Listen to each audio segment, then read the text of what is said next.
Hi everyone, and welcome back to Breaking Trauma Barriers. And today we're diving into a topic that's close to my heart and incredibly important for understanding the human experience: how different cultures view trauma and healing practices.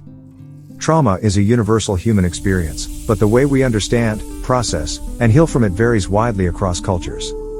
What might be considered a healing practice in one part of the world could be seen as unconventional or even misunderstood in another. By exploring these differences, we can broaden our perspectives, challenge our assumptions, and find new ways to support ourselves and others on the journey to healing. So, let's take a deep dive into the rich tapestry of cultural approaches to trauma and healing. Whether you're here to learn, to heal, or simply to expand your understanding, I'm glad you're here. Let's get started. To begin, let's talk about what trauma actually is. Trauma is an emotional response to a deeply distressing or disturbing event. It can stem from a single incident, like an accident or natural disaster, or from ongoing experiences, such as abuse, war, or systemic oppression. But here's the thing: trauma isn't just a psychological experience, it's also deeply cultural. The way we interpret and respond to trauma is shaped by the values, beliefs, and traditions of the communities we belong to.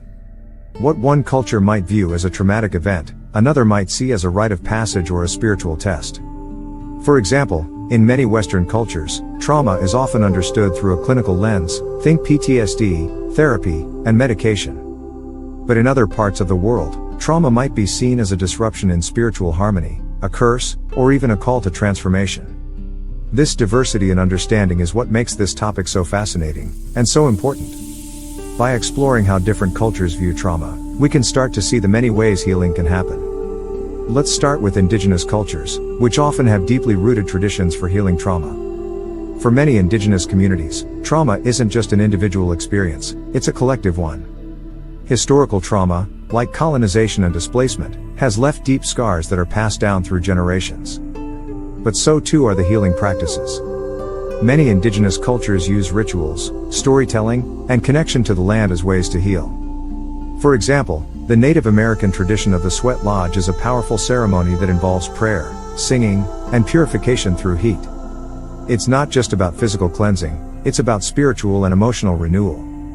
Similarly, in Australia, Aboriginal communities use yarning circles, a form of group storytelling, to process trauma and build community support.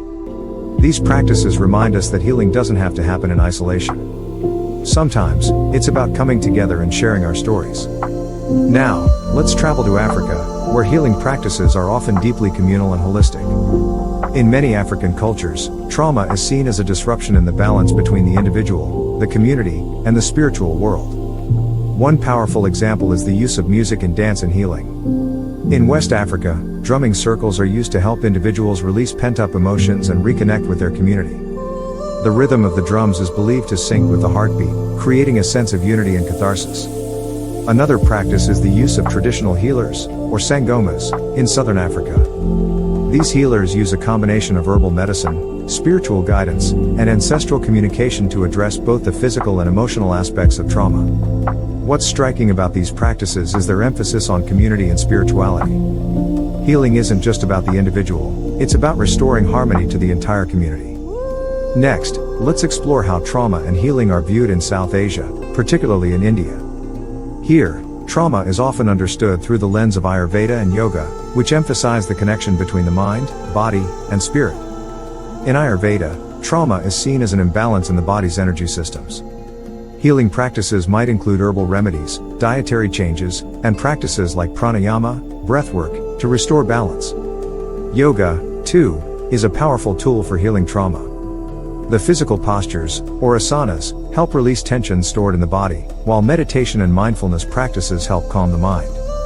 For many, yoga isn't just a form of exercise, it's a way to reconnect with oneself and find inner peace. What's beautiful about these practices is their focus on self-awareness and self-compassion. They remind us that healing is a journey, not a destination. Now, let's turn to East Asia, where cultural practices like mindfulness and ritual play a key role in healing. In Japan, for example, the concept of ikigai, or finding one's purpose, is central to emotional well-being. Trauma might be seen as a loss of purpose, and healing as a process of rediscovering it. Practices like the Japanese tea ceremony and Zen meditation emphasize mindfulness, presence, and the beauty of simplicity.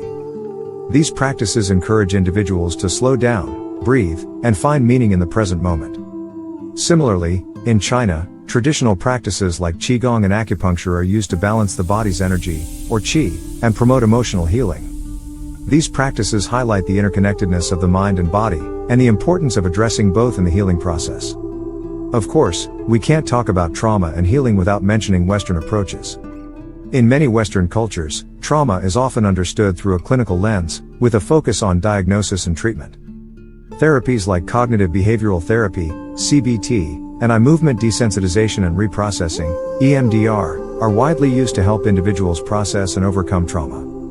Medication, too, is often prescribed to manage symptoms of PTSD and other trauma-related disorders.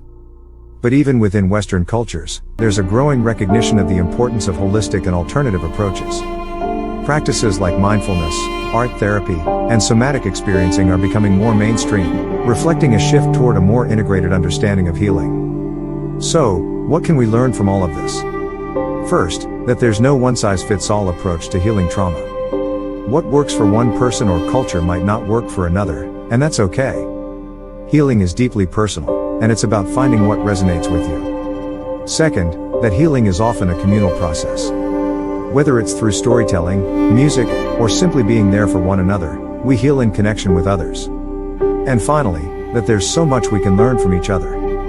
By embracing the wisdom of different cultures, we can expand our toolkit for healing and create a more compassionate, inclusive world.